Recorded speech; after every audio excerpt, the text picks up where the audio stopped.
A karon farko, Masoya Isa ta koka kan mutuwar aurenta da Sani Danja.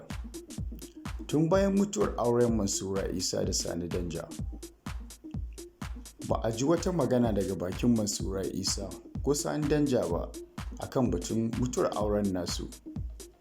A baya an tabbatar da cewar auren Masoya Isa da Sani Danja yana ɗaya daga cikin auren da ya daɗe, domin me an samu hayayyafa da kuma zama lafiya tsawon shekaru fiye da 10, kuma kowa ya san yadda aka yi soyayya tsakanin Masoya Isa.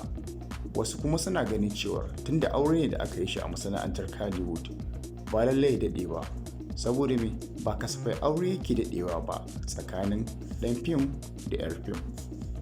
Kalaman da Masoya Isa ta ya jawo hankalin mutane a social media, a inda har ake wa Sani Danja tambaya.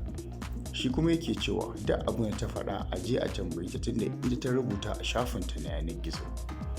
Wannan al'amari dai ya bayar masoya haushi, ba so rabuwar auren ba. To Allah ya ba mu zaman lafiya.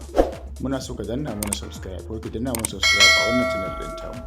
Idan kuma ka subscribe tun a baya, muna so ka yi like ka share bidiyon mu. Muna godiya.